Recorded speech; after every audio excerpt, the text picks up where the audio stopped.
Podemos iniciar já, Amanda. Ai, muito obrigada, Rê.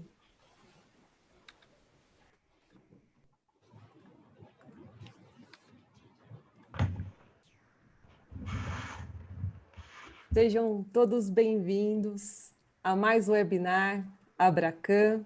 Boa tarde a todos vocês. Meu nome é Amanda Graminha, sou coordenadora da área de cursos e palestras. Gostaria de agradecer em nome da nossa diretoria pela presença de todos vocês, estimados associados, nossos amigos de mercado, em mais uma jornada de conhecimento. Gostaria também de deixar algumas orientações a todos vocês. Caso tenham dúvidas, utilizem o recurso do Q&A.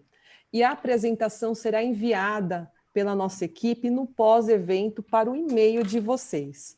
Vamos iniciar agora a nossa mesa redonda Fretes Internacionais no contexto da PLD-FT.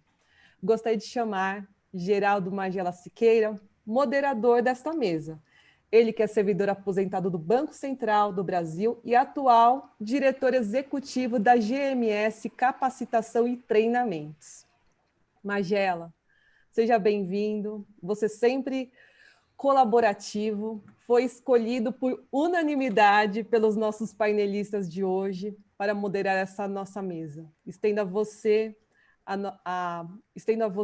a palavra para você dar boas-vindas aos nossos participantes e introduzir os nossos painelistas. É com você, Magela. Boa tarde a todos. Estão me ouvindo bem? Perfeito. Muito bem. Bom, eu quero fazer um agradecimento duplo. Primeiro para o Ayrton Júnior, né? Quem carinhosamente chamamos de Júnior, e os demais panelistas, o Marcelo, o Oswaldo e a André, pelo convite, né? Para ser o moderador desse painel, com trabalho que eu faço com muito prazer e satisfação. Agradecer também a Abracan, por intermédio da Amanda, por ter concordado, né, Amanda, de me dar mais essa oportunidade de estar aqui com vocês, e para mim é um trabalho que eu faço, né, com muita satisfação e muito prazer.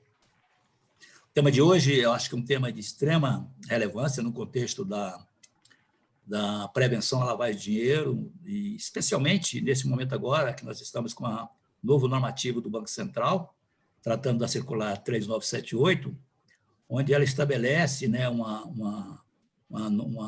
conceito da abordagem com base no risco, onde todas as instituições financeiras, em geral, terão que trabalhar no sentido de definir matrizes de risco, e entre essas matrizes de riscos estão os produtos e os serviços oferecidos pela instituição. Por que eu estou colocando essa questão da importância dos fretes internacionais, né, no contexto desse trabalho de prevenção à lavagem de dinheiro e financiamento do terrorismo? Alguns pilares que sustentam o nosso trabalho nos procedimentos de conheça o seu cliente, no que diz respeito a fretes internacionais, ele fica um pouco comprometido, porque alguns dos pré-requisitos que nós adotamos e que nós aprendemos a adotar, e que são ferramentas internacionais, nós temos mais dificuldades de encontrar e de identificar. Um dos pilares, nós sabemos, do conheça o seu cliente, é identificar o dono do negócio, o beneficiário final. O outro pilar é definir a capacidade financeira do cliente. Qual o limite operacional que eu vou dar para esse cliente?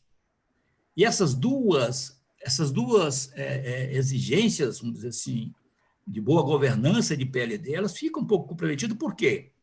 Porque os fretes internacionais, especialmente os fretes marítimos, o aéreo também, normalmente os recursos, os fluxos financeiros são movimentados por terceiros, ou seja, não é o dono do negócio que está fazendo, que é o cliente da instituição, é o agente de carga, consolidador ou desconsolidador da carga. Então, é com ele que a gente tem que trabalhar, é com ele que eu tenho que adotar minhas políticas de conhecer o seu cliente, que efetivamente não é ele que tem o faturamento para eu examinar, porque os recursos não são dele. Se nós formos examinar, por exemplo, o faturamento de um agente de carga, certamente nós não lhe daríamos limite para ele poder fazer as remessas de frete. Portanto, nós temos que dar um limite para ele, não de acordo com o faturamento, mas de acordo com a capacidade que ele tem de prestar serviços de agente, de consolidador da carga. Da mesma forma, é o beneficiário final.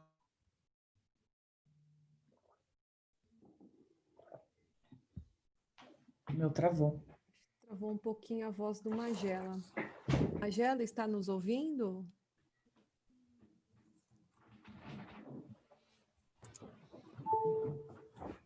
Esperar um pouquinho. Acho que travou. De dinheiro e financiamento do terrorismo.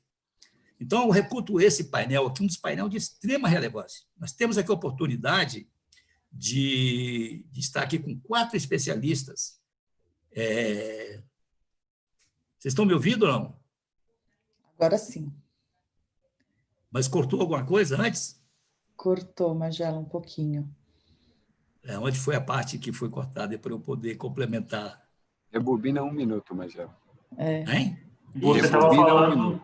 Você estava falando sobre que os agentes de carga, na verdade, eles operam em nome de terceiros.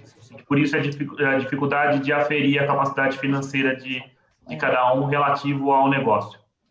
Perfeito. Isso são coisas... Eu estava querendo, na verdade, eu acho que esses pontos, né, serão abordados aí pelos painelistas, mas eu queria dizer o seguinte, a importância do painel, dadas as dificuldades que nós temos de executar a política de coisa do seu cliente, por falta de estar relacionando com o beneficiário final,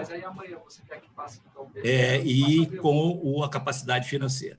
Mas aqui nós temos 4 grandes especialistas, uma oportunidade rara, a meu ver, né? Eu acho que eu nunca participei de uma mesa com essa capacidade, né, essa inteligência na parte aduaneira e de gente poder debater, e eu fico muito satisfeito com isso. Temos aqui, começando ali pela Andréa, né, Andréa Pedrosa, que ela é graduada em Gestão de Negócios Internacionais, né, e hoje, atualmente, ela é diretora comercial da LinkMax Trade, né, uma trade. Então, temos aí a oportunidade de ver a Andréa nos oferecendo a sua expertise, não só em trabalhos que ela já executou, né, em algumas instituições, mas também agora na parte de estar na área de uma trade. O Marcelo, né, que é engenheiro de produção, formado pela Politécnica, e atualmente é o sócio-diretor da Teclog Tecnologista de Comércio Exterior. Então, uma oportunidade também de estarmos com um especialista, né, na área de logística de comércio exterior, com toda a sua experiência. E temos também aí o Oswaldo, né, que é conselheiro titular hoje do CARF, né, do Conselho de Administrativo de Recursos Fiscais, que é importante conselho, né, no âmbito de análise de recursos tributários. O Oswaldo, além de trabalhar no CARF, né, no Ministério da Economia, ele é delegado do Grupo de Assuntos Aduaneiros, né, na Federação Internacional de Agentes Transitários, ou seja, tem uma experiência nacional na área pública, tem uma experiência internacional na área aduaneira, e também, né, presta também assessoria para o Sindicomes, né, que é o sindicato que cuida, né, dos transportes, enfim, tem aí uma larga experiência, então nós temos uma oportunidade rara de termos a visão de todos eles. E, por último, mas não menos importante, meu amigo Júnior, né, que é um especialista em câmbio, além também de ser especialista na área de logística aduaneira, né, que também tem experiência nessa área. Então, assim, a gente tem uma oportunidade rara de tratar desse assunto, e eu digo para vocês, Marcelo, André e Oswaldo, é um tabu para nós no mercado de câmbio, é um assunto que todos ficam inseguros para tratar, pode considerar isso. Eu não vi até hoje no mercado de câmbio ninguém que fale com segurança sobre essa parte que vocês vão mostrar, né? Vamos iniciar primeiro com uma apresentação coletiva da Andréa, do Oswaldo e do Marcelo, dando um overview sobre a estrutura dinâmica, né, aduaneira que vinculada aos agentes de carga, consolidadores e desconsolidadores de carga. Então, vamos ter aí uns 30 minutos, né, para a gente ter essa visão panorâmica. Será uma apresentação coletiva dos 3. Eu acho que é importante para conectar as expertises de vocês, e depois o Júnior, aí com a parte de câmbio, a gente vai conduzindo para responder eventual questionamento ou eventual dúvida que porventura persistir. Tá bem? Então, eu já abro aí para vocês 3, André, Oswaldo e Marcelo. Fique à vontade, aí acho que em torno de uns 30 minutos, daria bem para a gente ter depois uma oportunidade, um pano de fundo para a gente fazer o nosso debate. Então, muito obrigado. Obrigado, Magela. Prazer rever o Júnior, a Andréia, e um prazer poder estar dividindo a mesa com tanto você, Magela, quanto o próprio Oswaldo. Bom, eu vou dividir a tela aqui, compartilhar a tela.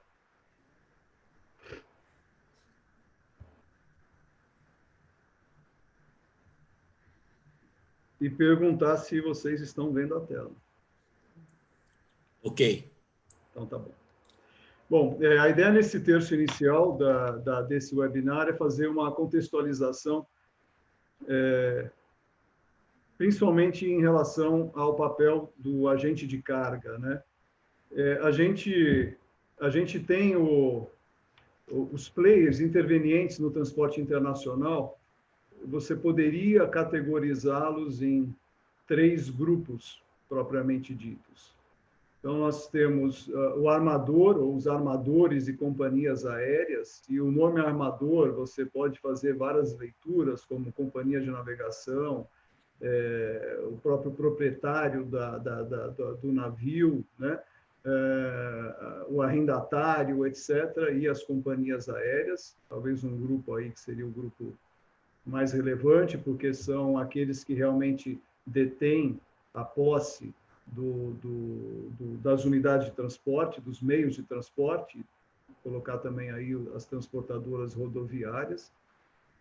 Você tem aí um subgrupo específico no transporte marítimo, que são o que nós chamamos NVOCCs, que são os armadores sem navios, agentes consolidadores ou desconsolidadores de carga.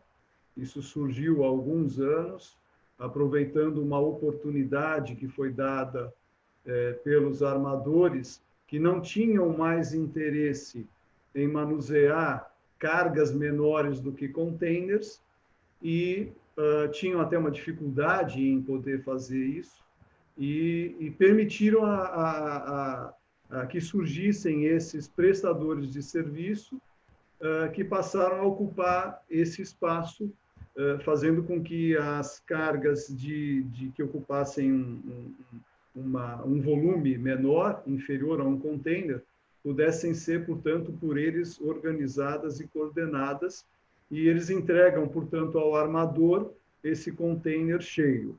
Então, eles são os tais consolidadores, ou, na outra ponta, o desconsolidador, ou seja, a empresa que, ao receber esse container do seu parceiro, responde pela desconsolidação, que é um procedimento burocrático e físico, onde você vai retirar aquelas cargas parciais desse container.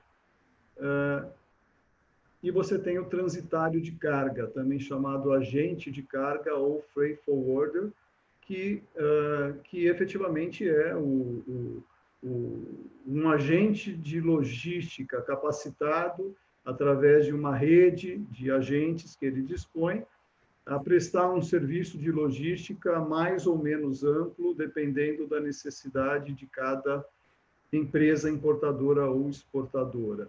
Então, a gente dividiu aí em 3 grupos principais, e o foco aqui ficariam nos 2 grupos de baixo, tanto o NVOCC e principalmente o transitário de carga, que é o nome oficial que se dá, mas que a gente chama no mercado de agente de carga, né? Então, a quantidade de agentes de carga é uma quantidade bastante grande, empresas multinacionais de vários portes, empresas de médio e empresas de pequeno porte. Então, você tem agentes que são, às vezes, empresas formadas por 2, 3 executivos, empresas de médio porte, talvez com seus 30 a 40 executivos, funcionários, né, colaboradores, e empresas de grande porte, que são os grandes players do mercado, normalmente empresas que vieram de fora e se instalaram aqui no Brasil, adquirindo muitas empresas menores ou se instalando propriamente dito. Andréia, se puder falar um pouquinho a respeito, claro, e complementar com alguma coisa, eu agradeceria. Obrigada, Marcelo. Eu acho que o que é mais interessante para o nosso debate hoje é a parte do agenciamento de carga mesmo, porque são eles que movimentam os valores, né? Os armadores, a gente vai falar um pouco mais na frente sobre os fretes pagos no Brasil e pagos lá fora, mas a maioria do agente de carga, ele consegue receber o valor, aqui era o que o Magela estava falando no início, ele não tem talvez um panorama tão bonito financeiro da empresa dele, porque ele é um mero intermediário, né? Então, ele trabalha com o dinheiro do importador e do exportador, mas ele tem uma forma de trabalho para nós, né, eu, como importadora, né, é muito melhor trabalhar com agente de carga, porque ele oferece muitos serviços do que trabalhar direto com o armador, mesmo sendo um container fechado. Então, o agente de carga, ele tem essa postura no mercado, e ele é muito forte, por ele oferecer serviços para os importadores que realmente faz sentido trabalhar com essas empresas, né? Então, mas fica confuso para a área, talvez, de câmbio, todo o formato dos pagamentos com relação ao frete, porque são 3 intervenientes e muitas vezes você tem 2 no mesmo processo, né? Você sempre vai ter o armador e o agente de carga, o armador e o NVO, ou a companhia aérea e o agente de carga. Então, para quem fecha o câmbio, tem que entender um pouco mais desses trâmites documentais. Acho que é isso, Marcelo. Obrigado, Andréia. Eu queria pedir ao Oswaldo, então, só para abordar um pouco a questão do agente de carga, sob o ponto de vista da própria regulação da atividade e algumas informações adicionais que permitam a gente realmente entender a função que ele efetivamente executa à luz da própria legislação. Perfeito. Em primeiro lugar, boa tarde a todos. Agradeço à Abracam pela oportunidade, ao Geraldo pelos elogios iniciais, ao Marcelo pelo convite inicial, ao Ayrton, a Andréia e também a Amanda, que coordenou tão bem aí todos os debates pré-seminário, vamos dizer assim, né? Na verdade, um dos grandes problemas do agenciamento de carga já começa com a divergência entre aquilo que é a prática e aquilo que o direito interpreta, né? A nomenclatura jurídica que se dá à atividade. Veja, o Marcelo acabou de separar o NVOCC e dizer que, olha, o NVOCC, em regra, é o consolidador e desconsolidador de carga. Porém, juridicamente, o NVOCC é só, e vocês vão ver já, é só quem realmente é um transportador documental, né? Quem emite um conhecimento de transporte. Às vezes você pode, inclusive, terceirizar aí, especialmente, a desconsolidação de carga, né? Que é feita no destino. Então, trocando em miúdos e repetindo o que a Andréia, o Marcelo e o Geraldo já disseram, um agente de carga, em primeiro lugar, ele faz um contrato de agenciamento, né? E o que é um agenciamento? Agenciamento vale como regra para todos os negócios em que há uma realização de negócios à conta de outra e mediante remuneração. Assim dispõe o artigo 710 do Código Civil. Então, é alguém que realiza em nome de outra pessoa um determinado negócio. Esse é um agente. Pode ser, inclusive, um agente imobiliário, um agente de vendas ou qualquer outra coisa desse gênero. Qual que é a diferença? Que o agente de carga, ele agencia carga, mais especificamente, transporte de carga. E o que é carga? É aquilo que não é passageiro ou bagagem. Eu estou usando o que a Convenção de Montreal dispõe, esse limite negativo ao que significa carga, porque tem hoje em dia uma discussão muito ferrenha do que, inclusive, é mercadoria. Por exemplo, na Europa, a energia elétrica é considerada mercadoria, tributa com imposto aduaneiro, inclusive. Aqui a gente já fala, não é mercadoria, é energia elétrica. Então, carga é o que não é passageiro e não é bagagem. Então, o que é o agente de carga? Ele é um intermediário de transporte de carga. E assim dispõe o artigo 37, parágrafo 1º do Decreto-Lei 1766. O agente de carga, assim considerada qualquer pessoa que, em nome do importador ou do exportador, 1. Contrate o transporte de mercadorias, 2. Consolide ou desconsolide cargas e preste serviços conexos. Então, no primeiro ponto, nós temos o agente de carga que contrata o transporte da mercadoria em nome do importador ou do exportador, e nós vamos ver a diferença entre um player e outro player quando a Andréia tratar dos incoterms, já. E esse agente é chamado de agente intermediário transitário, ou agente transitário. Vocês vão encontrar como nomenclatura agente transitário na América Latina praticamente toda, como freight forwarder em países de língua inglesa, também em Portugal é chamado de agente transitário, que é justamente, e aí por definição legal aqui no Brasil, todo aquele que coordena e organiza o transporte de cargas de terceiro. Assim dispõe a Resolução Normativa ANTAC 18 de 2017. E quem é o consolidador ou desconsolidador de carga? Bem disse o Marcelo. Os armadores, que são os proprietários dos espaços no navio, vamos chamar assim, ou quem arrenda, ou quem é realmente quem arma o navio, né, o dono da própria embarcação, nem sempre é, mas vamos dizer que é, só para não confundir, eles não querem negociar cargas menores que um container. E às vezes você quer importar um conjunto de caixas, de tênis, o outro quer importar um conjunto de caixas de garfo e faca, e todas essas cargas teriam que vir num container de 40, um container de 20, é muito espaço para uma carga pequena. Então, o que o consolidador faz? Ele pega várias dessas carguinhas menores, um pallet, uma caixa, e consolida todas elas em um container. E aí, no destino, o que faz o agente de carga no destino? O agente de carga no destino vai e desconsolida, não apenas física, como juridicamente, essa carga. Porque o conhecimento de transporte, ele descreve uma carga embarcada, o master, e o house descreve várias carguinhas desembarcadas. Vou pedir passar para o próximo slide.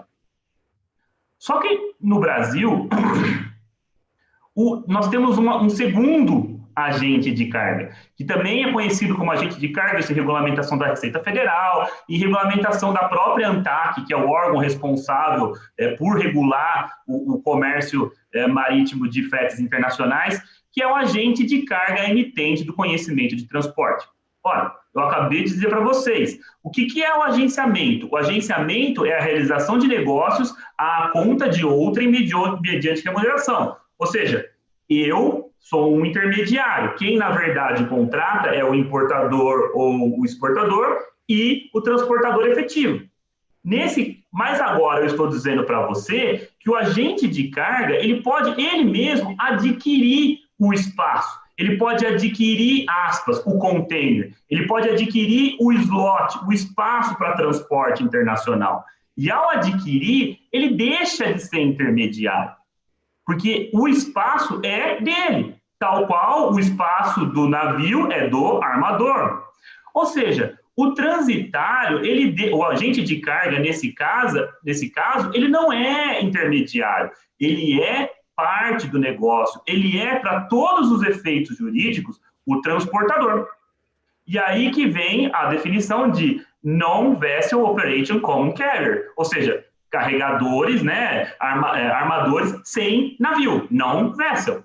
Não tem navio, não tem a embarcação, navio especificamente, né? Mas não tem a embarcação, vessel traduzido especificamente é embarcação. Não tem a embarcação. Então, essas pessoas, e aí traduzido também pela RN ANTAC 18/2017, são pessoas que, não sendo armador ou proprietário da embarcação, responsabiliza perante o usuário. Quem é o usuário? O importador ou exportador, pela prestação de serviço de transporte. Então, olha, se ele se responsabiliza pelo serviço de transporte, se ele é a parte do negócio, se ele comprou o slot e ele é o transportador, ele deve emitir o próprio conhecimento de transporte. E que é o conhecimento de transporte que a gente chama de house, ou filhote, ou sub-house também no caso, ou submaster, enfim, tem várias definições aí. Então, esse transportador, este agente de carga, que é um transportador, EVOCC, ele emite o seu próprio conhecimento de transporte nos termos do artigo 744 do Código Civil. Então, resumindo, o que para a lei é um agente de carga? É o agente meramente intermediário e o agente transportador. O agente meramente intermediário só faz a ligação entre uma ponta e outra. Ele, sim, é um mero intermediário. E quem é o outro agente? Ele é um agente, de fato, transportador, que transporta a carga e, por isso, emite o próprio conhecimento. Era isso a princípio. Obrigado, Oswaldo. Acho que foi bem colocado e só reforçando, então, que no papel do agenciamento, do transitário, do NVO, você vai ter a figura, muitas vezes, de um documento, vamos chamar assim, master, que é o documento mãe, conhecimento de embarque, e esse documento estará atrelado a ele vários outros documentos, que seriam os documentos chamados house, ou filhotes, ou submasters, que estão vinculados a cada um dos exportadores. Então, se você considerar um container sendo ocupado por carga de 10 exportadores, cada exportador desse vai receber um documento vinculado à sua operação, que é um conhecimento de embarque house vinculado a esse transporte entre ele, exportador, e o seu cliente final, importador. Esses 10 conhecimentos houses vão estar agrupados e vinculados a um conhecimento master, que seria o conhecimento mãe, esse sim vinculando a companhia de navegação, o armador ou a companhia aérea. Então, isso seria o entendimento a ser tido, muito embora existam muitas operações onde, por incrível que pareça, você vai ter a figura, muitas vezes, de um único house vinculado ao master, ou seja, você vai ter uma carga de um único exportador dentro daquele container, mas ela foi tratada por esse exportador com o agente de carga, que vai emitir o seu documento de transporte e, a partir dali, ele, agente, vai receber um outro documento de transporte do armador. Então, você vai ter um conhecimento entre armador e o agente, um ou mais conhecimentos entre o agente e os seus clientes finais. Tá? Esse seria um resumo. Tá? Pois não, desculpa. Desculpa aí, eu queria deixar para as perguntas para o final, mas acho que para não pegar e perder Claro. o time aí, acho que duas perguntas para o Oswaldo, que ele colocou aí. Acho que quando você coloca aí que você pode ter uma figura combinada, né, do agente de carga com ele como agente de carga e como agente transportador e como NVOCC, quer dizer, se torna mais difícil ainda para você identificar, na hora que você estiver fazendo, vamos dizer, um cadastro desse agente, para você identificar o que é a receita dele, o que é a receita que ele está intermediando, confere? Quer dizer, complica ainda mais. Quer dizer, qual a recomendação que você daria para a gente poder ter uma segurança maior quando ele exerce a função dupla? Porque quando ele exerce a função dupla, ele duplica a dificuldade de a gente enxergar a capacidade financeira dele, né, que é a capacidade dele gerar receita lícita. Né? Ele está trabalhando com a receita dele, está trabalhando com a receita de terceira. E a outra, não sei se vocês vão falar mais adiante, se é possível a gente identificar o container. Quer dizer, o navio existe as formas, o container também é possível. Se você for falar mais adiante, deixa para mais adiante. Mas eu achei própria essa questão da função dupla, porque aí duplica a nossa dificuldade, né, de identificação da capacidade financeira dele, né, para fins de limite operacional a ser estabelecido. E se você permite, Magela, eu também acrescentaria ao Oswaldo, quais eventuais, como eu conseguiria, na verdade, qualificar um agente de carga, né? Evidente que qualquer empresa, como pessoa jurídica, vai ter a sua formatação, toda a sua documentação, mas como você, Oswaldo, entende que um agente de carga pode talvez ser melhor identificado, melhor qualificado, considerando que, obviamente, as instituições têm os seus procedimentos de análise de qualquer empresa que venha a operar com o câmbio. Então, na ótica do agente de carga, o que você eventualmente recomendaria? Bom, são 3 perguntas, as 3 perguntas são excelentes.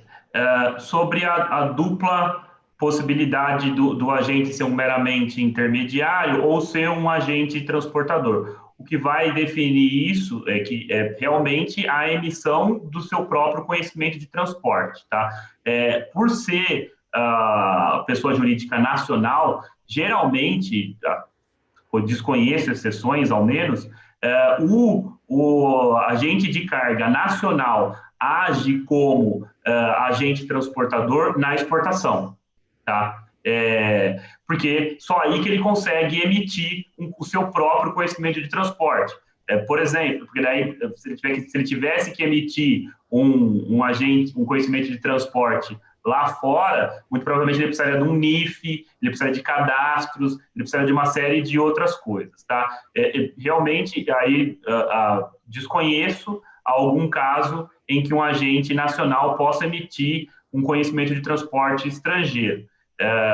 Isso eu estou dizendo juridicamente. É claro, se nós formos considerar a praxis, né, que o Marcelo muito bem colocou, se você for considerar o agente desconsolidador, um NVOCC, aí a questão complica um pouco mais. Aí teria que analisar, se debruçar realmente sobre o relacionamento do agente desconsolidador aqui no Brasil com o seu importador ou exportador, tá? Mas, juridicamente, se a sua pergunta juridicamente, como eu faço para diferenciar um ou outro? Bom, conhecimento e transporte. Você solicita para o cara, bom, cadê o seu conhecimento? Já que você está dizendo que você é um NVOCC, onde está o seu conhecimento de transporte? Aí, o que ele vai receber? Ele vai receber frete, porque ele prestou o serviço de frete. Agora, o agente isso vai ser tratado, acho que logo na sequência. O agente de carga transitário, intermediário, ele vai receber frete? Não, ele não vai receber frete. Ele não vai receber o valor cheio que no conhecimento. O que ele vai receber é profit. Ele vai receber como qualquer outro, né? Como corretor de seguros, como corretor de imóveis, ou como qualquer outro tipo de agente. O que ele vai receber é um FII sobre aquele valor do transporte internacional. Sobre a pergunta do Marcelo, também excelente. Como reconhecer melhor, tendo em vista em especial essa possibilidade de praticamente qualquer um trabalhar como agente de carga e ser um transportador, não é um contrato de direito privado que não exige praticamente nenhuma regulamentação. Estou falando de transporte marítimo, tá? Transporte aéreo tem alguns outros requisitos que estão discutidos na Convenção de Montreal. Como controlar que essa pessoa não é um fantasma? Nós vamos responder em parte lá na frente, quando nós vamos discutir se é mercante, mas numa outra parte eu já respondo agora. Você consegue exigir daquele agente algumas certificações que vão demonstrar a lisura daquele agente de carga. Agenciamento de carga, especialmente agenciamento de carga marítima, não é ainda regulado. Agenciamento de carga aérea já foi regulado, hoje em dia não é regulado. Então não adianta você pedir para o cara, me traz aí um documento emitido pelo governo federal, emitido pela ANAC ou pela ANTAC. Não vai ter. Mas o que você tem? Você tem órgãos internacionais e nacionais de direito privado, associações de direito privado, que podem melhor respaldar a existência desses agentes de carga. Cito aí, por exemplo, a FIATA, né, onde eu participo no grupo de Direito de Estudos e aduaneiro. Para você ser uma empresa e entrar na FIATA, você precisa cumprir uma série de requisitos, é feita uma série de análises de constituição da empresa, de quem são os sócios, se esses sócios têm alguma contenda internacional de não pagamento de frete, ou de algum award que não foi, em uma arbitragem que não foi cumprida. Você também tem requisitos de ordem financeira, em que é analisar a capacidade financeira daquela empresa. Só a partir daí você recebe uma chancela da FIATA autorizando a sua associação. Então, toda essa pesquisa que é feita para saber se essa pessoa existe ou não, e em nível internacional, a FIATA faz. Mas você está falando de empresas pequenas, e a FIATA você paga em dólar. Então, mas nós temos aqui no Brasil, da mesma forma, uma Associação Nacional dos Agentes Transitários, a ACTC, que faz exatamente o mesmo serviço. Para ser associado à ACTC, a empresa encaminha um pedido de associação, esse pedido passa por uma diretoria que vai analisar a entrada daquela empresa, ou seja, ele vai ser analisado por seus pares, tem toda uma análise financeira e uma análise econômica da pessoa e do sócio, e aí sim ele recebe uma chancela. Esta empresa é associada à CTC. E aí evitando qualquer tipo se não evitando, é aquilo que a gente fala, né? A gente evita no global, no particular, só analisando o caso concreto. Não adianta você querer discutir fraude em uma operação olhando só a pessoa, você tem que olhar a operação também. Mas, regra geral, você consegue, pelo menos, elidir algum tipo de suspeita inicial, observando essas associações, tanto da FIATA quanto da CTC. Oswaldo, boa tarde, deixa eu só aproveitar o gancho. A gente, quando entra aqui, viu, Magela, me perdoa aqui, eu sei que meu tempo estava lá na frente, mas aproveitando o gancho, que eu acho que é importante. É importante a gente estar no time do assunto, senão lá na frente se perde, né? Se perde. Vamos lá. A gente está falando aqui da identificação e, como bem colocado pelo Marcelo, pelo Magela, os players do mercado de câmbio têm uma dificuldade um pouco maior, porque existem muitas empresas pequenas, né? Pequenas, o cara trabalhou durante alguns anos nos grandes players de mercado, saiu, tem um escritório com 3, 4 pessoas e está começando a sua vida ali, né? Então, assim, tirando os grandes players que são conhecidos, e esses têm os escritórios no exterior, ou seja, ele faz o papel de consolidador e desconsolidador, né, só a matriz para filial e outros pontos, esses pequenos players, né, quando ele vai se tornar um agente de carga, ele tem que fazer uma parceria com empresas lá no exterior para fazer a outra ponta, né, porque ele não tem escritório no exterior, que a gente chama de algumas associações, né, tem algumas que já têm um número grande que abrange uma grande parte do mundo, e no mercado de câmbio, identificar se realmente ele está mandando o dinheiro, o recurso, para um agente de carga também, se torna importante. Por quê? Teoricamente, ele recebe aqui, vamos falar aqui de importação, tá? Porque no nosso mercado aqui, a gente fala em 90%, a gente trata de importação. Então, ele recebe os reais aqui no Brasil e tem que mandar para o agente dele, né? O agente lá no exterior. O primeiro passo, já que você falou da identificação do agente brasileiro, é como, de alguma forma, eu consigo pesquisar se a empresa onde eu estou remetendo esse dinheiro realmente é um agente logístico, concorda? Porque ele não pode, uma empresa de logística tem que também remeter para um agente logístico no exterior. Existe alguma forma, da mesma forma que a gente falou aqui, ou é a pesquisa no Google mesmo? Olha, você tem as cartas de representação que são apresentadas para a ANTAC, né? Mas também não garante que a empresa exista ou não, tá?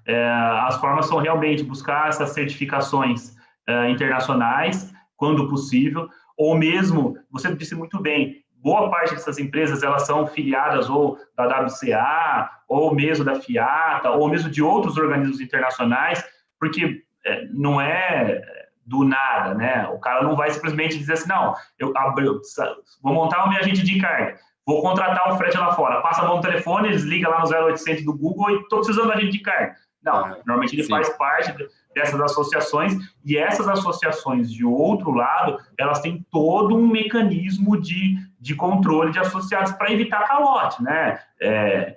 Agente de carga, praticamente no mundo, eu sei de cabeça, tá? Na Espanha, não, a regulamentação, na Europa, de uma forma geral, a regulamentação não é tão pesada assim.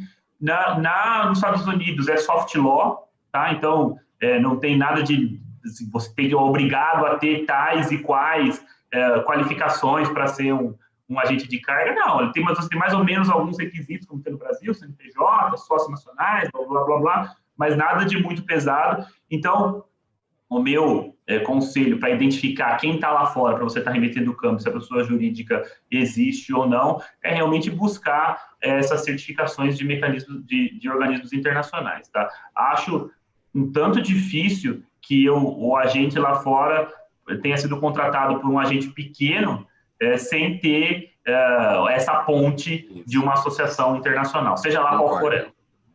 Concordo, obrigado. Vamos na sequência, então, aí, Marcelo?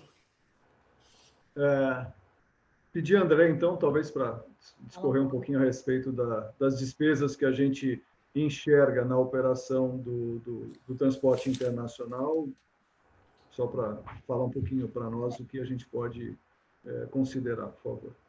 Eu acho que aqui eu já estou vendo algumas perguntas que o pessoal está fazendo, e uma é com relação não diretamente às despesas, mas como que eles identificam quando que tem que avaliar retenção de imposto de renda ou não numa remessa, né?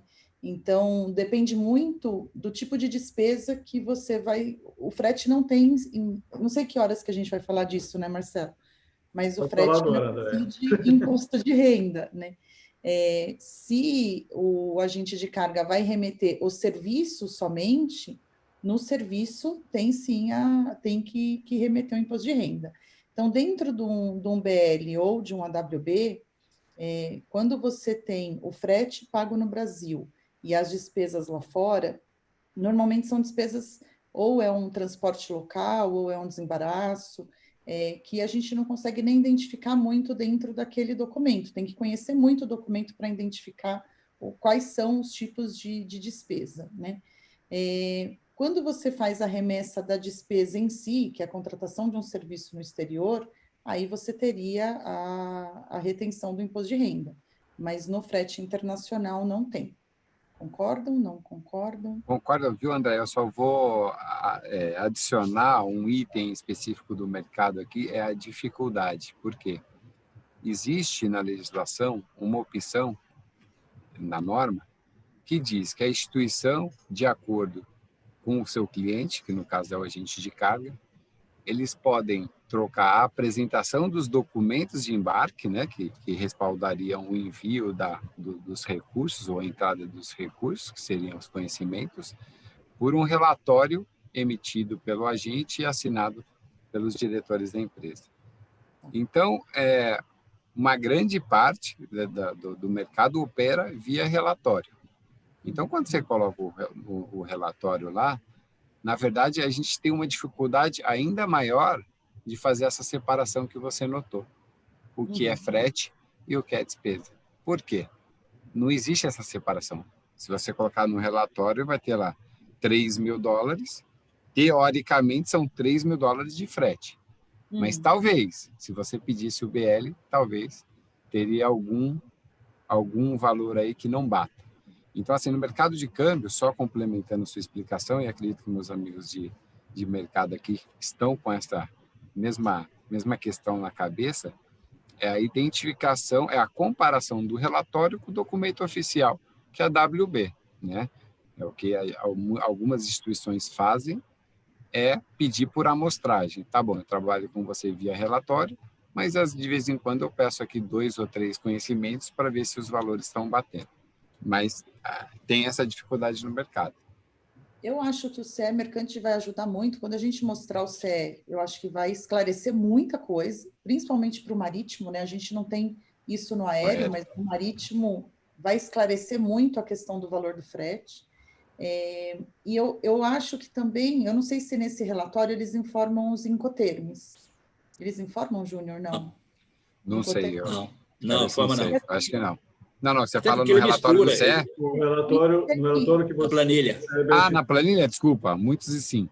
É porque, assim, não tem um padrão, entendeu? Isso daí vai muito de instituição para instituição. Cada um forma um acordo que ela faz com o cliente dela. Ele ajuda muito a gente a identificar a operação, né? Sim. Então, eu vou até pular, Marcelo, depois a gente pode voltar. A gente separou quatro incoterms para falar. É o ex-works, que é aquele incoterm em que o comprador da mercadoria, né, o importador aqui no Brasil, é responsável por fazer tudo. Então, a mercadoria, nesse caso, ela está lá na fábrica, na origem, e o importador, ele contrata todos os serviços. Então, a gente de carga, quando é ex-works, vai contratar o transporte da fábrica até o porto, do porto até o Brasil, com todas as...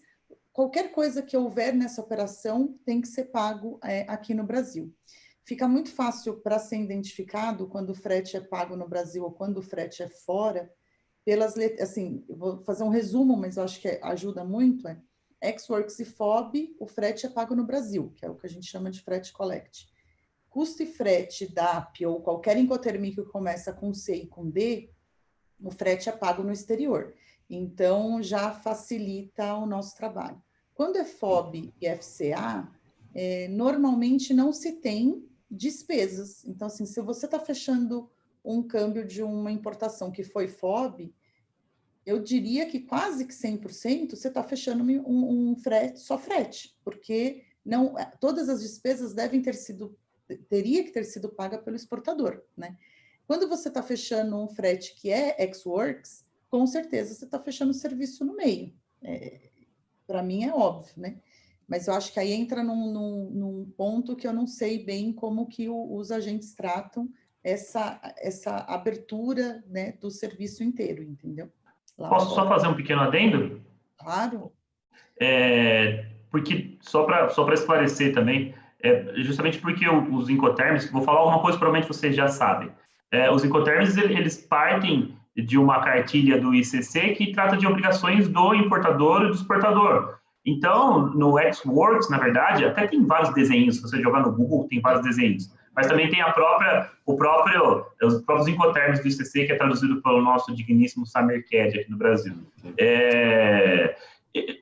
Quando você fala em um Incoterm ex-works, e como bem disse a Andrea, o importador vai buscar lá no estoque, praticamente, do exportador a mercadoria. Então, custo de embalagem, frete rodoviário, capatazias lá fora, ou seja, o transporte da mercadoria até o navio, custo de terminal. Então, tudo no ex-works, ele vai para a conta do importador. Então, ele tem que fazer essa remessa de câmbio desses custos via agente.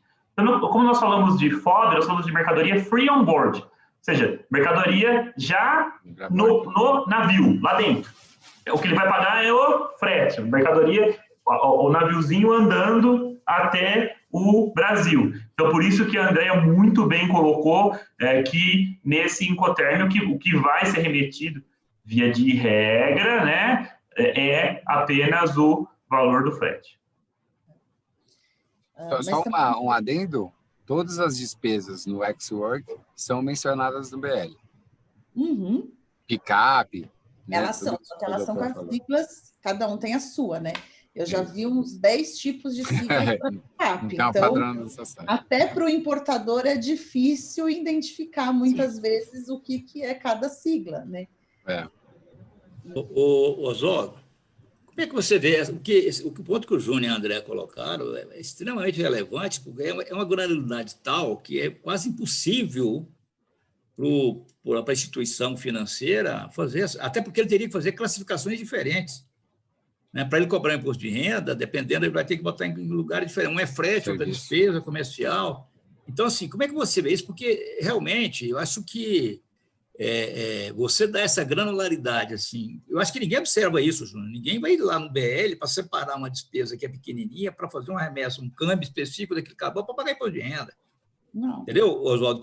Porque isso é uma questão importante, porque se a gente tiver que observar essas especificidades lá, para separar, inclusive, o câmbio, vai ser outra classificação de câmbio, né? Para você cobrar imposto de renda, você praticamente, acho que inviabiliza qualquer tipo de análise, mas sem entrar no mérito conceitual, tá, André? Estou ainda no mérito operacional e da lógica do negócio, sabe? Porque 99,9% é frete, entendeu? Assim, agora, realmente, essa questão tributária preocupa, porque você não quer descumprir a legislação tributária. Né? Mas, assim, se a gente for nessa linha de, olha, eu vou lá no BL para tirar lá, por exemplo, o frete é 1.500, lá tem uma despesa de $10, que é uma armazenagem, qualquer coisa, sei lá, para eu separar, para fazer um campo separado para pagar imposto de renda, realmente eu acho que aí as pessoas não conseguirão fazer isso por total falta de execuibilidade do processo, operacionalmente falando. Né? Na prática, se você não tem os conhecimentos, aí já é impossível, é o que eu coloquei. Ninguém separa isso no relatório. Coloca lá o valor. Mas, Júnior, mas se tiver os BL, você concorda comigo que tem 2 pontos. Se você vê o BL na hora de contratar o campo, fica impossível porque a quantidade de BL é tão grande que você não consegue examinar. Realmente, a planilha veio para exatamente facilitar. E se você for fazer por amostragem depois, o fato gerador já passou, não adianta nada você identificar depois lá na frente, você não vai recolher tributo lá na frente, teria que ter recolhido na remessa. Então, assim, acho que esse é um ponto, e eu estou falando aí para o Oswaldo como tributário, né? Como é que a gente pode ter essa segurança de fazer isso sem estar ferindo a legislação? Porque, realmente, do ponto de vista operacional e de lógica e de execuibilidade, eu não vejo como a gente separar despesa por despesa para fazer contrato diferente para pagar imposto de renda. Não estou dizendo para descumprir imposto de renda, não. Estou só dizendo da logística, entendeu? Olha, o que eu vou te dizer é que parte do que o Ayrton disse é absolutamente verdade, tá? Na verdade, a melhor forma, talvez, de você descobrir se o frete, como é contratado e como tributar isso, ainda que a destempo, pagando aí juros de mora, é justamente solicitar por amostragem. Eu só tomaria um único cuidado. E qual é o cuidado exato? Normalmente, quando nós estamos tratando de agentes de carga já de pequeno para médio e especialmente os grandes, eles operam normalmente com quem está lá fora mais ou menos da mesma forma. Ou operam com o importador lá fora, ou com o agente dele que está lá fora, da mesma forma. Eu quero dizer isso. Quem opera CIF, geralmente vai operar, quem opera CIF com um agente lá fora, salvo exceçõesíssimas, vai sempre operar CIF. Quem opera FOB com o mesmo agente, via de regra, vai continuar operando FOB, a não ser que seja uma operação específica, tá? Então, eu acho que eu colocaria, é impossível, sem verificar todos os casos, minha resposta é, sem verificar todos os casos, em todos os casos da Mercante, que já nós vamos conversar, é impossível certeza absoluta. Tá? Mas aí eu sei que você tem uma coisa que é a dinâmica do negócio e outra coisa que é o cumprimento da regra. Eu, como jurista, vou sempre pelo cumprimento da regra. Mas, de outro lado, já que nós temos que ter um justo meio termo, pensando na dinâmica do negócio e também no cumprimento das regras, sim, acho que a amostragem é válida. Eu só filtraria a amostragem, mas tudo bem, com quem você opera? Eu opero com o Guinho, 75% dos meus negócios são com o Guinho, Zezinho e Luizinho. Beleza, eu quero um do Guinho, um do Zezinho, um do Luizinho. Perfeito. É isso. Vamos lá. Deixa eu falar para vocês, nós temos aqui 40 minutos para ir, mas acho que nós já estamos também, de alguma maneira, né? A Andréa já filtrou lá algumas perguntas, se vocês quiserem, ter essa questão do imposto de renda, enfim, se vocês quiserem, viu, André? Já quiser filtrando as perguntas, fique à vontade, tá? Porque já vai adiantando. Porque a gente otimiza o nosso tempo. Porque tanta coisa, assim, eu acho que nós vamos ficar devendo nessa webinar, porque são muitos detalhes, né, para a gente discutir e a gente fica ansioso. Eu só deixaria em tela esse slide, porque ele é como se fosse um resumo. Isso vale para as importações nas condições, não somente essas, mas também essas em Ex-Works, FOB e o FCA, onde você tem aí todo o fluxo, na parte de cima de documentação e na parte de baixo, fluxo de pagamentos esperados. O slide seguinte a esse seria a situação onde você trabalha com os Incoterms com frete já pré-pago. Então, há uma pequena modificação, mas eles mostram como se dá o fluxo de documentos e fluxo de pagamentos, entrando aí na questão do pagamento, né? Aquilo que é realmente remetido e aquilo que são pagamentos locais efetuados. Acho que não é o caso de entrar no mérito em detalhe dele, mas eu deixo aí na tela e depois, como isso vai ser divulgado, efetivamente cada um vai poder olhar isso com um pouco mais de cuidado e atenção. Mas acho que é um resumo simplificado, obviamente, não vai atender a todas as situações, nem daria, mas é o que mais acontece, tanto no frete quando collect, que é esse slide, quanto no frete quando prepaid, onde temos esse segundo slide, tá ok? Ô, Marcelo, aproveitando, tem uma questão que eu vi que tem no chat de um amigo, e eu queria externar a vocês, porque realmente esse tipo de operações aparece no mercado. Tá? Que situação? Imagina que o importador aqui no Brasil ele quer remeter o valor de frete diretamente ao exportador, sem a utilização do agente de carga. Eu vou dar um exemplo aqui. Imagina que eu poderia pensar, né, o raciocínio lógico, olha, quando eu remeto direto, o importador remete direto para o exportador, é só você colocar lá custo e frete que vai ter a fatura lá e ele vai fazer parte do documento. Mas não é o caso. Aparecem casos específicos, eu acho que é por isso que algumas pessoas têm dúvida, de importadores querendo remeter o valor do frete sem ter o respaldo documental na fatura no Incoterm. Como vocês veem isso? Eu até acrescentaria, Júnior, que eu acho que eu já vi também demandas desse tipo, onde o importador quer remeter direto ao armador lá fora. Ao armador, por falta de não só o exportador, mas direto ao armador, isso. Em situações que ele, obviamente, quer com isso fugir de algum spread que é aplicado aqui pelo agente, que é aquela taxa de cobertura e proteção, né, da moeda, ou porque, às vezes, ele não tem esse armador, um representante aqui em condições de receber esse valor, mas normalmente isso é feito para fugir aí tem que fugir, não digo, mas para reduzir o custo na operação, porque é sabido que tanto os armadores aqui quanto os agentes, eles colocam um spread, que é uma taxa de cobertura, porque você vai receber num dia e vai remeter em algum outro dia.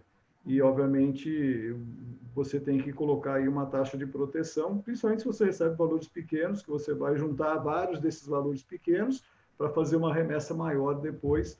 Isso ocorre muito se o agente, principalmente, é pequeno.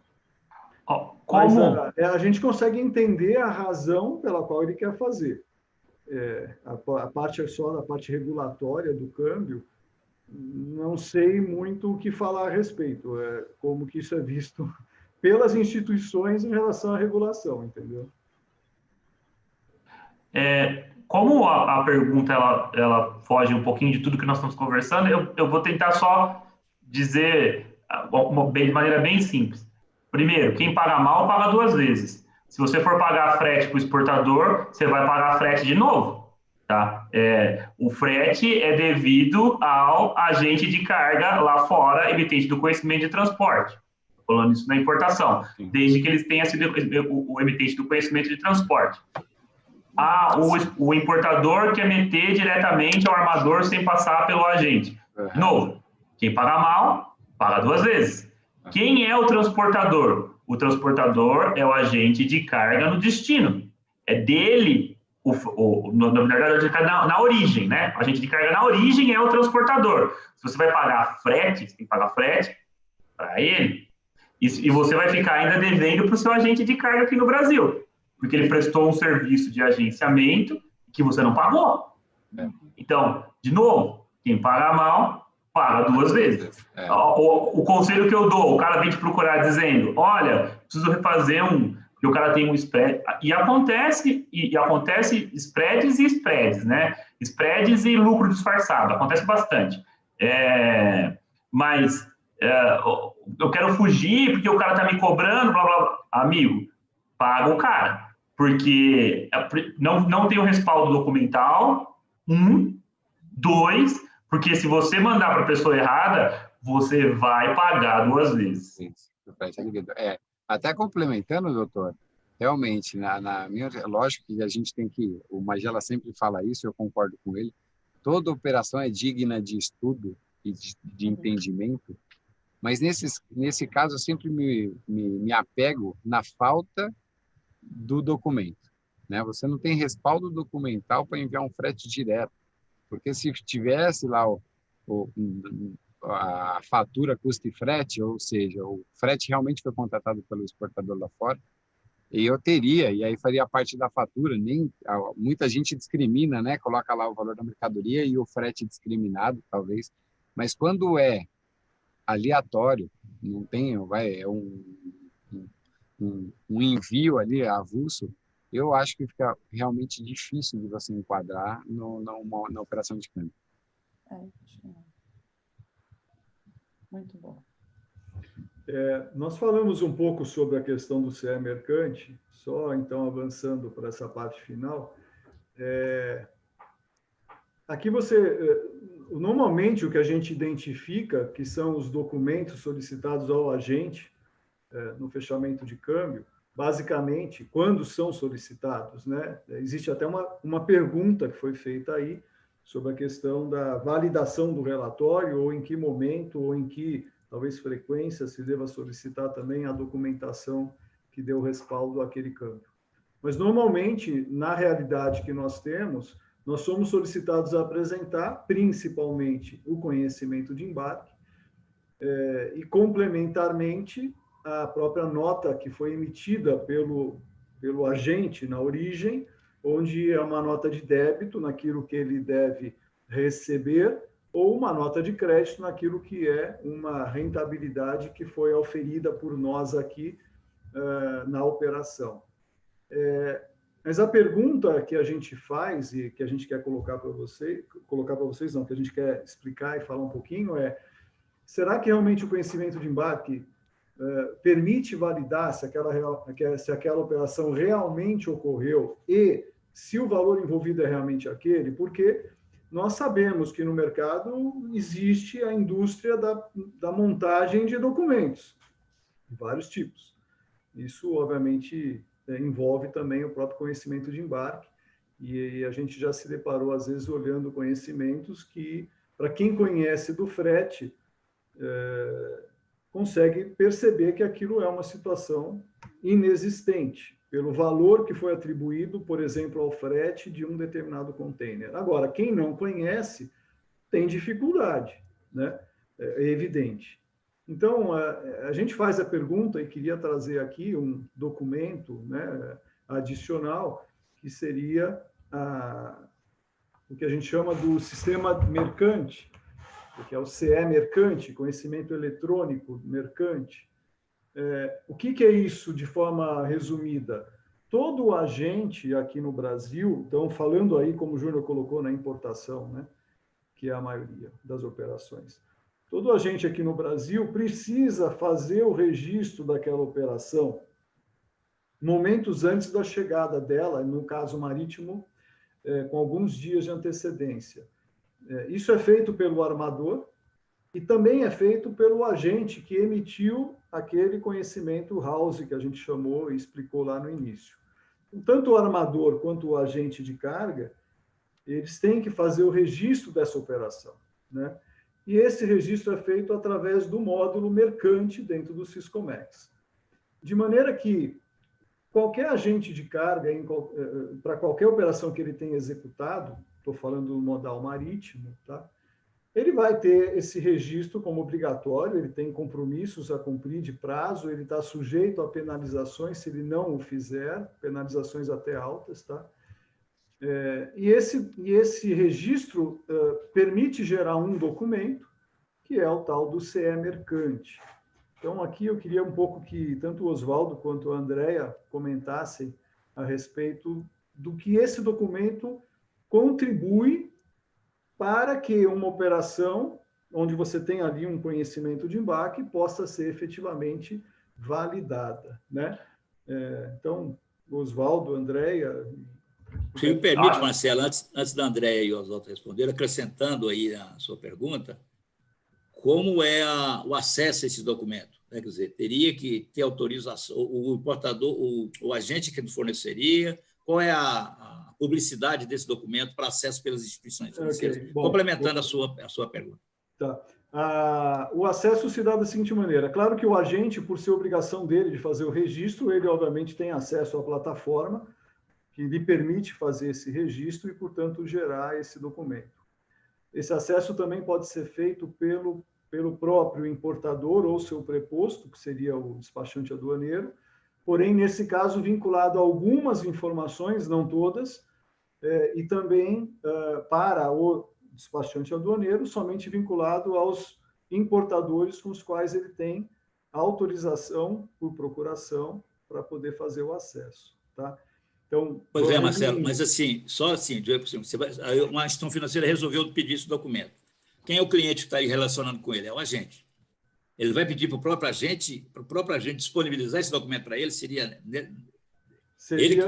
Seria, a instituição, infelizmente, não tem acesso a esse módulo que lhe permita fazer a verificação sem ter que solicitar o próprio agente interessado na remessa. Eu entendo que isso gera também, não dá o 100% de segurança que se gostaria de ter, mas passa a ser um documento adicional, sem dúvida. Acho que essa que é a questão que você está colocando, a preocupação. Como é que a instituição financeira tem acesso ao documento, né? A instituição financeira não tem, o Bacen tem, tá? O Bacen, ele consegue enxergar por dentro do mercante, tal qual consegue enxergar por dentro da declaração de importação, tá? Basta digitar o número e ele consegue acessar, assim como ele consegue acessar extratos das declarações de importação. Ele vê a mesma cara do Siscomex que a Receita vê. E aí, só em cima do que o Marcelo disse, embora ele tenha praticamente esgotado o tema, realmente, o conhecimento eletrônico, o sistema mercante, né, o CE mercante, ele para a operação de frete, aquilo que a declaração de importação é para a operação de compra e venda de mercadoria. Veja, na CE mercante, o armador lá fora, quando vai trazer, estamos falando de importação, já que vocês disseram que no foco mesmo seria importação. O armador lá fora e o co-loader lá fora, a mercadoria 5 dias após o embarque, ele já registra todos os dados do master. Ele indica o porto de origem, porto de destino, peso total transportado, peso do container, indica uma série de informações que é uma lista gigantesca de informações. Quando essa mercadoria está 48 horas de chegar ao Brasil, o agente de carga, do mesmo modo, ele registra de novo mais uma série de informações. Por isso que eu falei que a desconsolidação não é só física, a desconsolidação também é jurídica. Porque aqui no CE Mercante, ele vai desconsolidar o CE Master em vários houses, em vários filhotes. Então, vai ter, para cada BL house, vai ter um CEzinho mercante deste, indicando, olha, essa operação foi feita. E aí, o que o agente de carga aqui no destino vai indicar? Vai indicar o armador, vai indicar o agente de carga na origem, vai indicar do que se trata a mercadoria, vai indicar o valor do frete o valor do frete e também o valor dos acessórios ao frete. Ele vai indicar, assim, o número do BL, ele vai passar uma radiografia absolutamente completa da operação de frete. E aí você vê, fala assim, mas tudo bem, ele pode registrar qualquer coisa. Tudo bem, ele pode registrar qualquer coisa. Só que a partir do momento que o navio encosta no terminal, o terminal também vai registrar essa carga. O terminal vai dizer, esta carga chegou aqui. Esta carga deste container aqui chegou. E tudo isso, de novo, num sistema da Receita Federal. E quando a carga sai do terminal e vai para o armazém, lá no armazém ela é pesada, ela é medida e também vistoriada, e se há qualquer divergência em qualquer dado da carga, o agente de carga ele é obrigado a retificar o CE mercante para que ele reflita a operação de fato. Senão, não há registro da declaração de importação. Não há o próximo passo da operação de importação.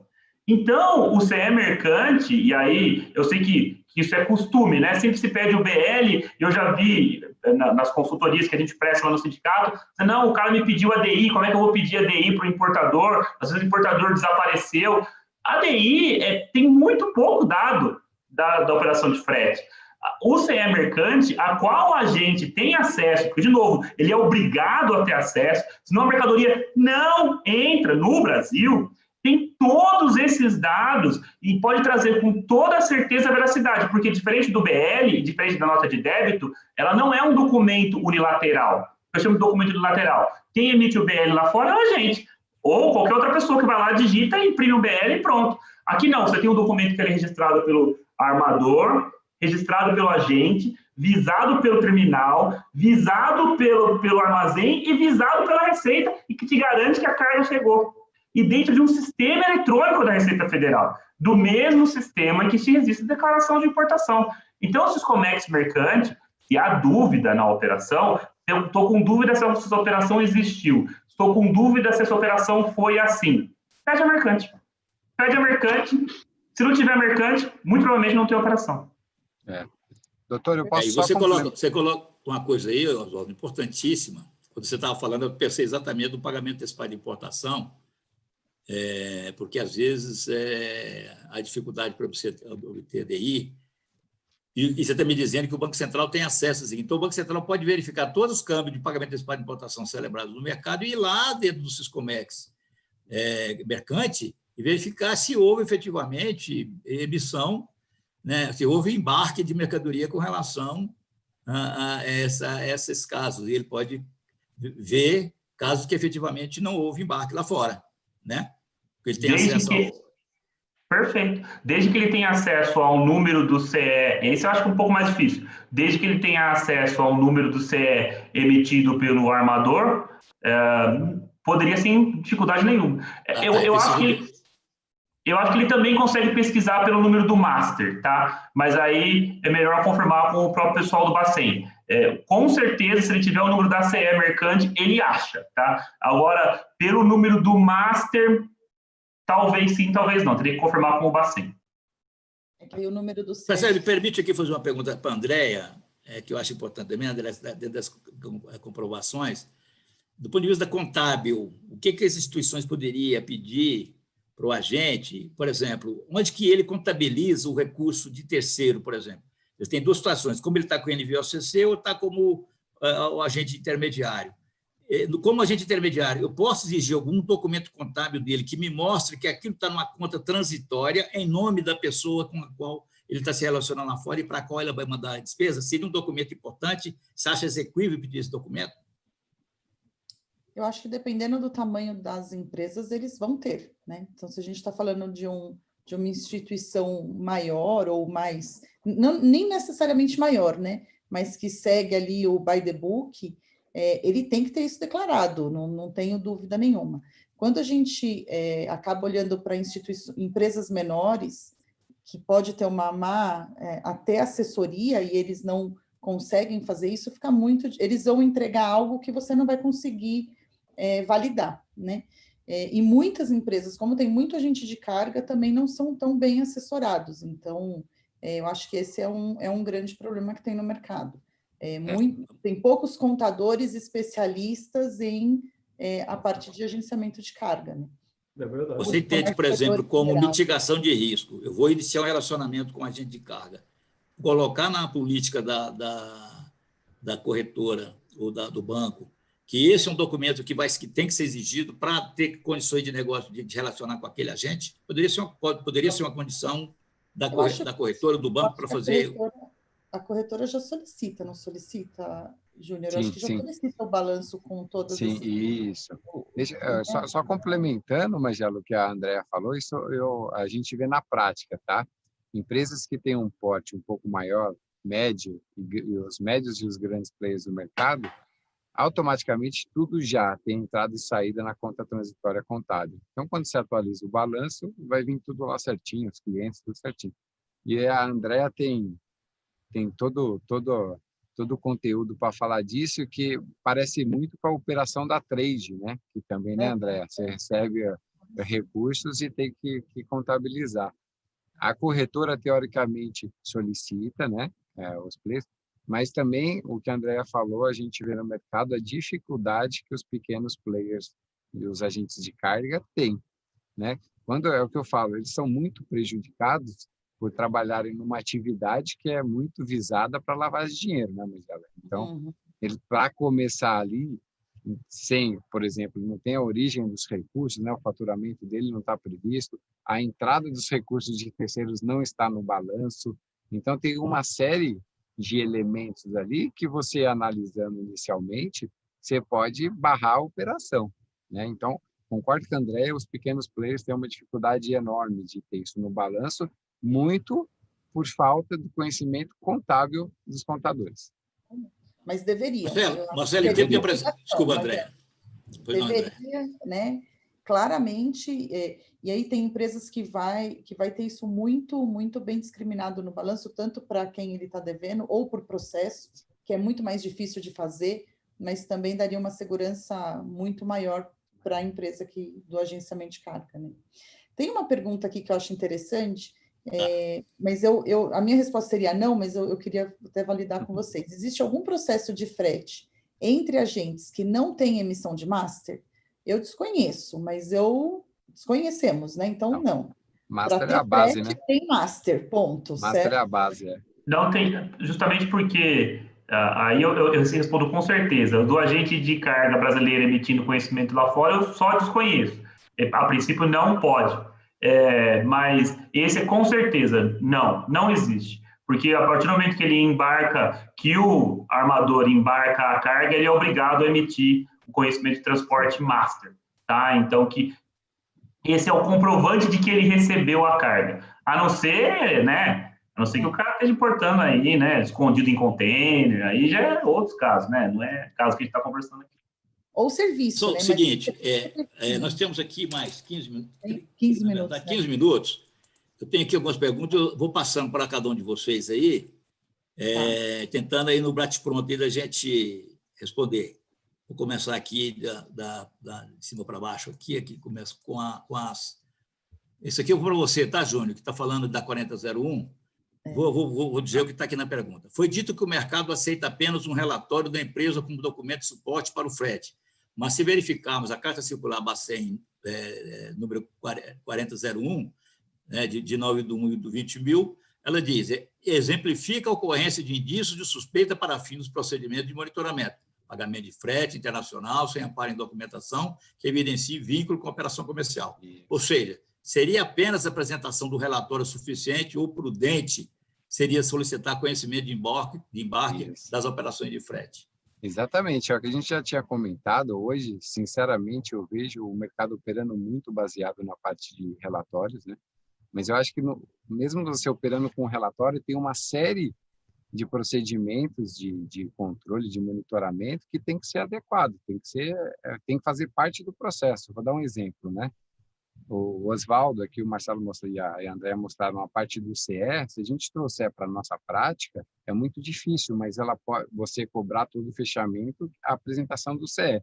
Mas ele pode ser utilizado para aqueles clientes que já estão operando e que esteja em monitoramento, em especial atenção por algum motivo, por alguma atipicidade que o cliente venha a ter. Na parte dos relatórios, eu vou dar um exemplo.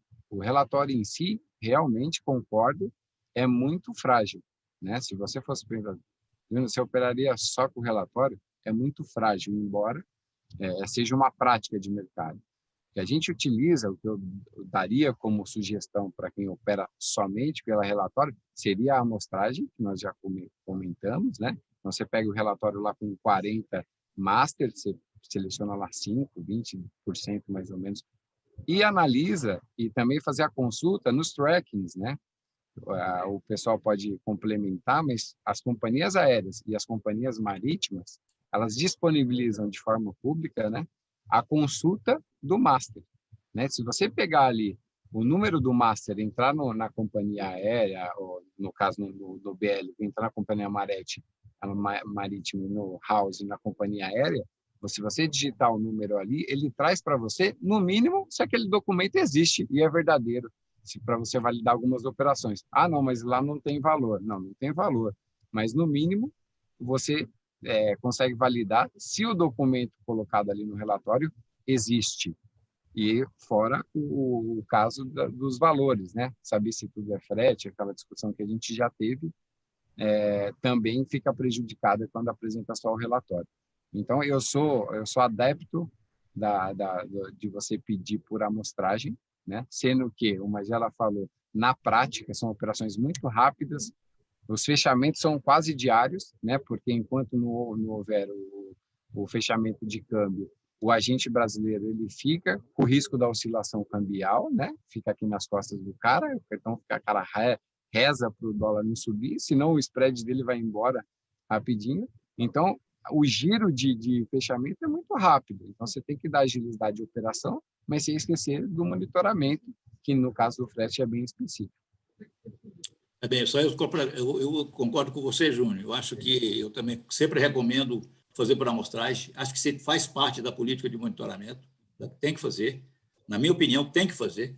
Se o agente de carga não quiser, porque tem alguma coisa, porque não quer. Tem que estar no início do relacionamento, essa condição tem que ser dada. Agora, só complementando o que você falou, além de tudo que você falou, tem o procedimento de conhecer o seu cliente, né, de verificar, fazer visita, ver a certificação aí que agora, né, o Oswaldo comentou aí, as certificações internacionais, ver se o cliente é certificado. Então, nós temos alguns outros elementos que podem, no procedimento de conhecer o seu cliente, mitigar risco futuro. Vou ver aqui agora um bate-bola aqui, Marcelo, para você. Essa aqui, eu quero ver como é que você sai dessa aqui. Como garantir que o agente não utilize o conhecimento de embarque várias vezes, fechando câmbio em várias instituições? Se você conseguir responder essa aí, bicho. Se eu conseguir responder essa, eu não preciso estar trabalhando aqui. Olha, não tem. Não tem. Primeiro, veja, o Júnior falou, primeiro, você faz o fechamento de câmbio via relatório. Então, o processamento interno dentro da corretora, da instituição financeira, até pelo que eu entendo, você não vai registrar que ela fechou aquele câmbio vinculado àquele número de conhecimento, né? Então, você perde qualquer tipo de rastreabilidade. Suponha que você tivesse uma base comum, onde você pudesse indicar o número daquele conhecimento e o valor de frete que foi atribuído a ele naquele câmbio. E suponha que, com isso, uma instituição maior, Banco Central, algum outro órgão regulador, pudesse, portanto, enxergar que, para aquele conhecimento, foram feitos pagamentos diversos em várias instituições. Bom, partindo do princípio que você não tem o número do conhecimento registrado em nenhum lugar, isso aumenta, a meu ver, a responsabilidade da instituição em tratar o risco do agente de carga e, portanto, nivelar a sua análise a esse maior risco, porque eu descobri, depois de muito tempo, que se utiliza, né, do mecanismo aí dos agentes de carga para lavagem de dinheiro. Então, realmente é complicado mesmo. É impossível. O Banco Central tentou fazer isso uma vez, bem na época dos controles cambiais, Marcelo, não sei se você lembra, se o André lembra, ou se o Oswaldo Júnior. Você lembra que o Banco Central fez isso no frete aéreo? Ele vincular, era obrigatório, era o PAER lá, fez um sistema do tamanho do mundo para fazer essa, não conseguiu fazer essa vinculação, palito a palito desse conhecimento. É impossível. E Magela, eu só vou mudar de assunto, senão a gente vai começar a falar de vínculo cambial, aí você vai ter que me dar uma aula. Tá bom, de não, novo, não. Vamos aqui, agora eu vou para o Oswaldo, para você é o seguinte, normalmente o importador pede para se cadastrar no CE, mercante, para a conferência dos valores lançados de frete e taxa antes da atracação do navio, porque pode ter tais valores divergentes entre BLs e CE mercante. Na verdade, ele está fazendo uma afirmação aqui, né? E é isso mesmo. É justamente... Mas também, se houver de novo, né, em existindo qualquer tipo de divergência, inclusive de valores, entre aquilo que se constata em procedimento de verificação e aquilo que está no CE mercante, o CE mercante é travado e você não consegue registrar a declaração de importação. Então, faz sentido que se observe antes. Até porque, lembrando que todos os valores que vêm descritos no BL, sejam frete ou não sejam frete, são base, certo ou errado, são partes da base de cálculo adicional de frete da Marinha Mercante e que quem paga é o importador. Andréa, para você, uma empresa trade pode efetuar o pagamento de frete e exportação para um agente de carga? Olha, se eu entendi bem a pergunta, sim, principalmente se a trading está sendo a exportadora da mercadoria, né? Como agora, qualquer outro, eu acho, né? Eu acho que sim. Agora, eu não sei se está querendo dizer ali como se estivesse atuando como um despachante, porque tem operação de conta e ordem que você acaba atuando em nome de terceiro, que também poderia, né? Desde que a gente estivesse aqui no Brasil. Não vejo muito. Mas pelo que eu vi, Magela, se você puder repetir o final, é fechar o câmbio ao agente, não ao exportador, não é isso? É o agente. Só que aí é o agente lá fora ou é o agente aqui no Brasil, né? Eu estou achando que é o agente lá fora. Lá fora. Mas o agente de carga, não o exportador, fornecedor. Mas, Andréa, eu acho que... é exportação, né? Mas eu acho que tem tem um entendimento... Quem fez a pergunta e quiser dar uma esclarecida ainda, dá tempo. Um agente aqui do Brasil. A Luciana colocou. Um agente aqui do Brasil.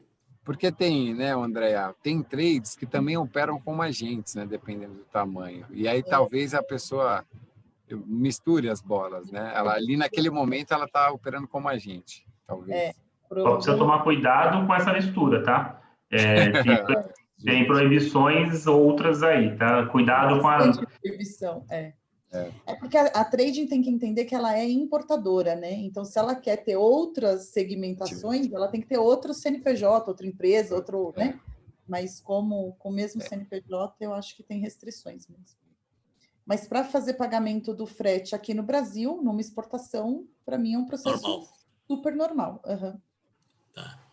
Agora, para você, Júnior, aqui, e quase fechando, no registro da DI, os despachantes não registram a forma de pagamento antecipado, e sim pagamento até 30 dias, que não identificam o pagamento antecipado. O que fazer? Então, na verdade, o pagamento antecipado, teoricamente, tem um risco, né, de mitigação e os controles para cobrar a DI. Hoje, como as instituições financeiras têm acesso ao SERPRO, né, então a gente consegue puxar todas as informações que são registradas na DI. Isso, para a gente, eu não vejo nenhum problema de ter uma simples diferença, né, na forma de tratar tecnicamente. O importante é realmente você ter a DI, né? E hoje está muito mais fácil de você analisar uma DI, porque você analisa dados direto do SERPRO e não um papel que o cara te entrega, que ali pode ser montado, né? Então, hoje, a maioria das instituições tem os seus robôs, que busca a informação, você coloca só o número da DI, ele traz toda a informação para você fazer o vínculo por instituição, né? E ver se bate o exportador, para quem você mandou o dinheiro, se os valores estão certinho, se não é uma admissão temporária sem cobertura cambial, tudo isso a gente consegue ver quando vem o número da DI. Então, acho que isso facilitou demais essa consulta direto no SERPRO. E não ocorre em relação ao CE mercante, né? Esse tipo de consulta ainda, né? Mas ela vai falar lá com o pessoal. Só complementar aí, Júnior, assim, o pessoal fala muito de pagamento antecipado, e eu gosto de ressalvar duas outras modalidades que também trazem o mesmo risco, ou pode ser menor grau, mas é o mesmo risco, que é o caso de cobrança à vista e remessa sem saque, tá? Onde os documentos que dá o suporte à operação de câmbio chegam antes da mercadoria. Então, a mesma preocupação que você tem que ter com pagamento antecipado, você tem que ter também com cobrança à vista e remessa sem saque, porque os documentos chegam antes da mercadoria, né? E aí vai fechar o câmbio e não tem ADI. Todos têm. Essa é mais uma pergunta aqui, que eu acho que nós já respondemos, que seria: as operações de frete internacional são conhecidamente consideradas de risco elevado. Nesse sentido, quais os fatores fraudes que contribuem para que essas operações sejam classificadas assim ainda hoje? Que seriam os controles essenciais para essa natureza, além do controle de capacidade financeira, dos documentos acessórios e possível rastreio de carga, navios? Eu acho que é o conjunto de ferramentas que nós falamos aqui. Começa, no meu entendimento, no conheço o seu cliente de forma rigorosa, né? Quer dizer, você tem que é um cliente diferente de outro. Você não tem ali o beneficiário final, onde você vai ver a cadeia societária, lá são valores de terceiros que estão envolvidos. Então, você tem que ter a capacidade de identificar na origem que é uma operação de maior risco em relação a outras. Por quê? Porque ela tem características diferentes, capacidade financeira não dá para você mensurar, porque às vezes ele está com recurso terceiro, aí você vai na contabilidade para ver se... Enfim, são essas ferramentas todas que nós falamos aqui. E a operação de frete ela é considerada de maior risco porque ela traz características diferentes de outras operações. Hoje eu consigo enxergar o dono do negócio, consigo enxergar o balanço da empresa para ver a efetiva capacidade financeira. É o mesmo tratamento que normalmente eu recomendo para agências de viagem, que normalmente também fazem movimentação de recurso de terceiro. E aí é a mesma coisa, você não tem que verificar a capacidade financeira da agência de viagem, você tem que ver a capacidade da agência de viagem prestar serviços e receber recurso de terceiro para enviar lá para fora. Então, assim, são coisas distintas, são riscos diferentes, mas que você tem que ter, né, o foco de procedimentos do conheço o seu cliente e depois de monitoramento aplicado a cada um. São regras diferentes, mas o princípio é o mesmo, né? Só complementando o que o Magela falou, essa operação, esse segmento, ele é prejudicado, teoricamente, pela lavagem de dinheiro. Por quê? Porque é um segmento como pagamento antecipado, onde você emite uma fatura e manda o dinheiro, né, sem pagamento de imposto, né? O frete também ele não é passível de imposto. Diferente se eu mandasse como serviço, que eu teria o imposto de renda. Ou seja, o pessoal quer lavar dinheiro ainda não quer pagar o imposto, né? Então, o agente de carga, ele foi prejudicado, e a gente conhece no mercado muitos e muitos casos, né, de lavar dinheiro utilizando agentes de carga por esse motivo. É uma operação que você manda os recursos para fora sem o pagamento de imposto também. Beleza, eu vou aproveitar que falta um minuto, eu peguei, não botaram aqui no Q&A aqui, mas está aqui no chat, vamos fechar aqui, que é o seguinte, no frete sobre exportação, é possível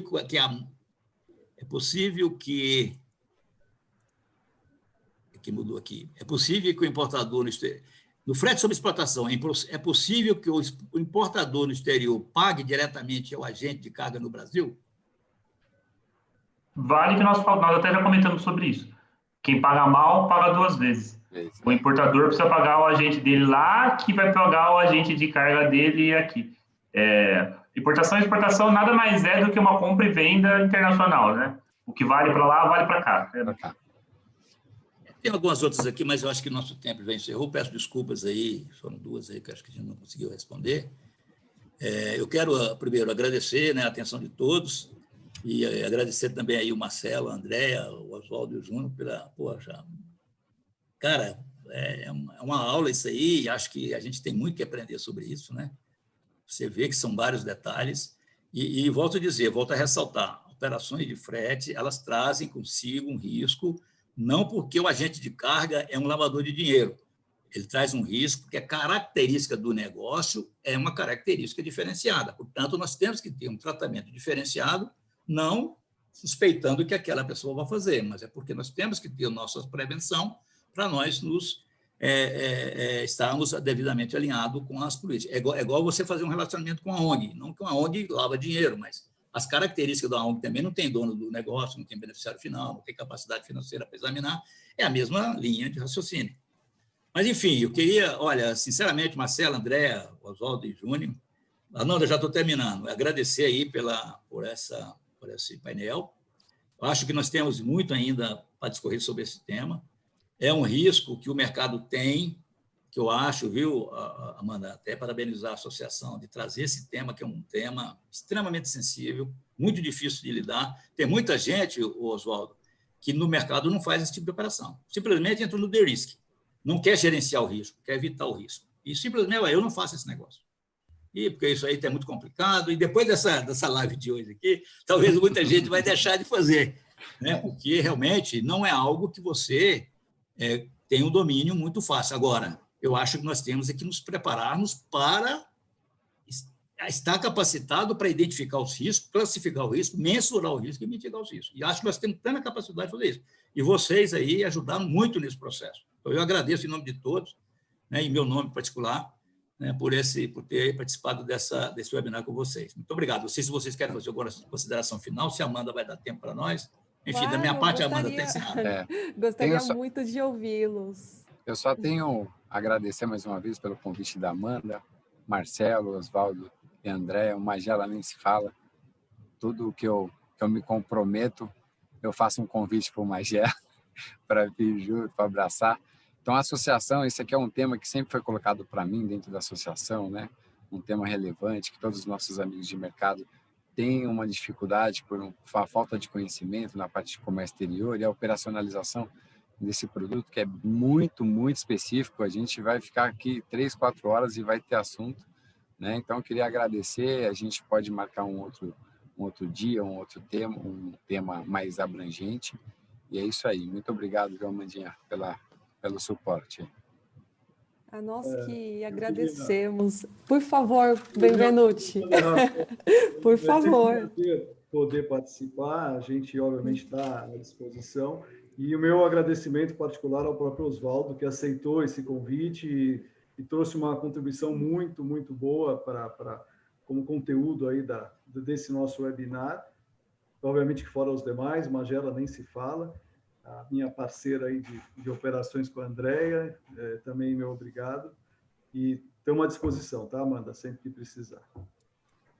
Obrigada, Marcelo. Foi realmente sensacional. E eu gostei também de ouvir aqui as palavras finais, né, dos do Osvaldo e também da Andrea.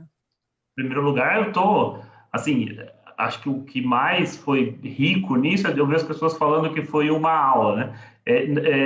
Foi um bate-papo super gostoso, foi espetacular. Me senti aqui nos almoços do Sindicomes, que o Marcelo já está acostumado, discutir sobre o comércio exterior, que é aquilo que a gente ama fazer. Adorei o formato, não vi nenhum formato nem próximo de parecido de live.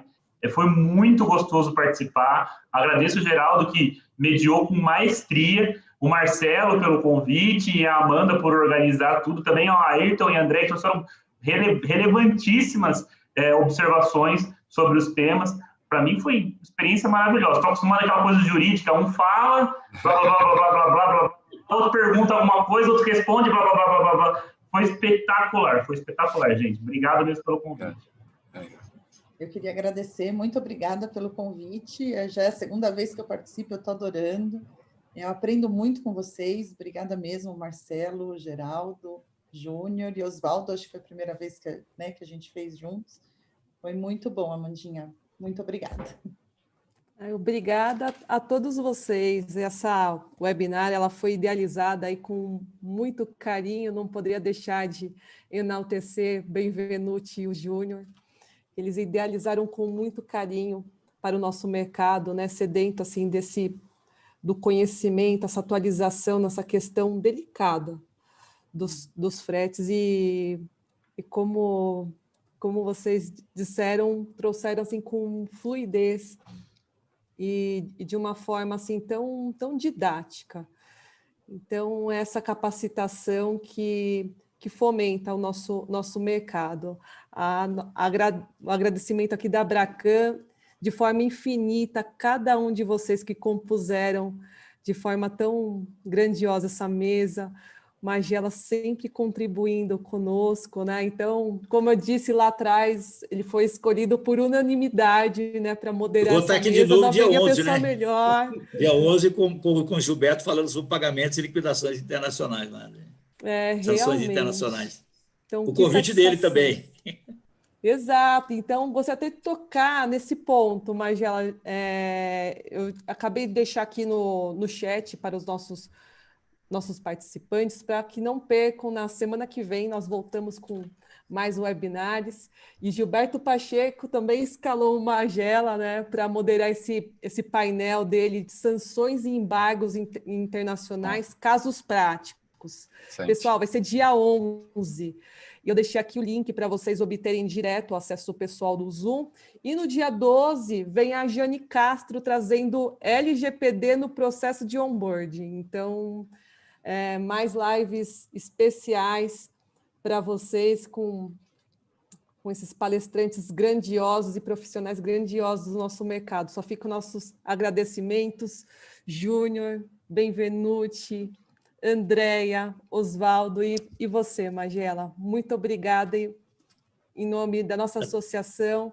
Valeu, pessoal. Foi muito bom. Prazer estar com vocês, hein? Prazer. Todos. Obrigado. Osvaldo, depois nós vamos Gente, conversar mais, hein? Você está aqui em Brasília, né, Osvaldo? Não, eu fico em Campinas, vou para Brasília uma vez por mês. Quer dizer, ia, né? Quando você vier a Brasília, me procura que a gente almoçar junto aí. Opa, com certeza, o touro nos espera. Tchau, Um abraço a todos. Tchau, pessoal.